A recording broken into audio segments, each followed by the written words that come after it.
भी देखो ना इसको, तुम लोग क्या है, एकदम एक्टिव मोड है, मोबाइल का जमाना हो गया है, मोबाइल का, इसीलिए सब ना तुम लोग पूरा डिस्टर्ब हो रहे हो। एक दिन प्रेम सर मेरे बोलते हैं कि आजकल के बच्चों में बैठने की वो क्वालिटी खत्म हो गई है, ये बहुत घातक है, और लंबा बैठ नहीं पा रहे हैं।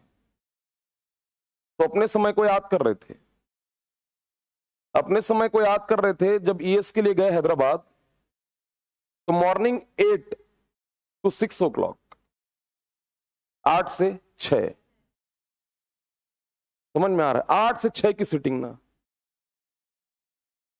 8 से 6, जिसमें ले दे के यदि 2 ब्रेक मिल गया तो मिल गया, एक शॉर्ट एक लॉन्ग, उतना पढ़ दे रहे हैं। हम तो ऐसे तो पढ़ने के लिए कुछ भी कर सकते हैं, कुछ भी, किसी भी हद तक जा सकते हैं। 2012-13, तो 12 में जब संस्कृत आया, किसमें? लैंग्वेज में, पेपर 1 क्या आया? संस्कृत। अब खोजने में भगवान मिल जा रहा है, मान लो संस्कृत का गुरुजी नहीं मिल रहा है, ठिकाने का ना, कहां पे? रायपुर में नहीं मिल रहा है, तो अब कैसे करें? तो मैं और विभोर अग्रवाल, अभी वो एसडीएम है धमतरी, हम लोग एक जन को खंधोए ना,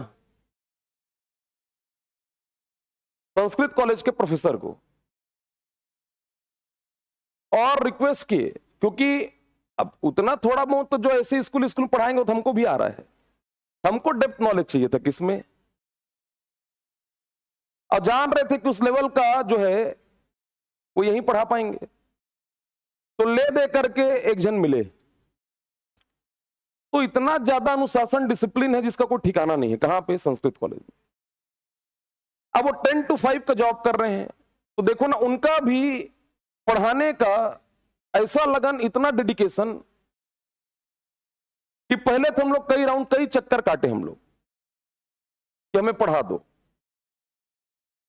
अब पढ़ाने के लिए एग्री हुए ना, एग्री हुए तो वो कहे कि 10 से 5 तो मैं नहीं पढ़ा पाऊंगा, घर में मैं पढ़ाता नहीं।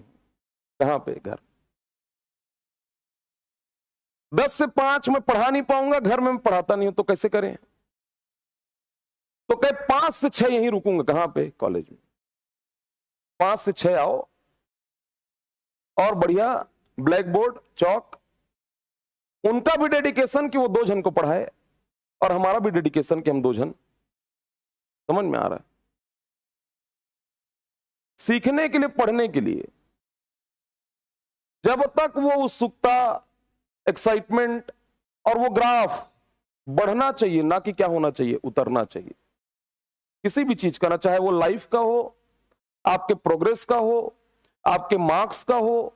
यही कारण है कि जब आप इंटरव्यू में जाते हैं तो वो आपका वो नहीं देखते कि इसका 10th में कितना है, 12th में कितना है, ग्रेजुएशन कितना है, पोस्ट ग्रेजुएशन कितना है। वो ये देखते हैं कि भले एवरेज ही सही, क्या इसका ग्राफ बढ़ा है या उतरा है। समझ में आ रहा है? मतलब एकेडमिक में, इसमें 10th में, 12th में, ग्रेजुएशन में, वो ग्राफ देखते हैं।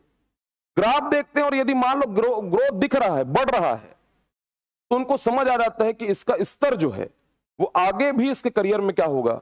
बढ़ेगा, उठेगा। कईयों को आप देखना 10वीं में 90%, 96% ले आए हैं, 12th में 60% नहीं ला पा रहे हैं। कितना? 60, 70 नहीं ला पा रहे हैं। वैसे एकेडमिक को ऐसा नहीं कि नंबर नहीं देंगे, लेकिन वो सारी चीजों को नोटिस करते। तो जीवन में हमेशा ग्राफ क्या होना चाहिए? बढ़ना चाहिए। समझ रहे हो?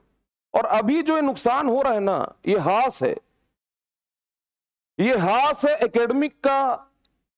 इसीलिए इंटेलेक्चुअल लोग अब धीरे धीरे करके, उसका हास का प्रमुख कारण, ठीक है टेक्नोलॉजी अडॉप्ट करना है, मॉडर्नाइजेशन में आगे बढ़ना है, ठीक है, लेकिन जो हास हो रहा है, जो लॉस हो रहा है, उसका प्रमुख कारण है मोबाइल। क्या है? प्रमुख कारण है, क्योंकि आंखें इतनी थक जा रही, ब्रेन न्यूरॉन्स इतने थक जा रहे हैं कि या तो मोबाइल को एक्सेप्ट कर लेगा या तो फिर बाकी कंटेंट, बाकी अपनी दिनचर्या की चीजों को एक्सेप्ट कर लेगा। समझ रहे बात? बड़ा कारण है। इसीलिए उसको ना आप कंस्ट्रक्टिव वे में यूज करें, ना कि किसमें आपका डिस्ट्रक्टिव में। किसको? मोबाइल। इसीलिए कंसंट्रेशन, आजकल के बच्चों का कंसंट्रेशन ये जा रहा है। ज्यादातर लोगों को चश्मा लग रहा है, और चश्मा यदि लगता जाएगा तो आने वाली पीढ़ी जो है, समझ रहे बात, बहुत कम ऐसा होगा ना जिसको जेन्युइन है, उसको कोई पॉइंट नहीं, लेकिन जिसको चश्मा इसलिए लग रहा है कि मोबाइल कारण, ये बहुत दिक्कतदायक है। किसके चलते? मोबाइल। जिनको लगा है उनका दिक्कत नहीं है, वो ठीक है, लेकिन जिनका प्रमुख कारण जो है वो सिर्फ और सिर्फ यदि मान लो मोबाइल है, तो आपका ब्रेन, आपका आंख, ये बहुत दिक्कत में है। समझ रहे हो? इसलिए क्या है, ज्यादा से ज्यादा आप क्या कोशिश करो कि उसको कंस्ट्रक्टिव में यूज करो, ना कि किसमें आपका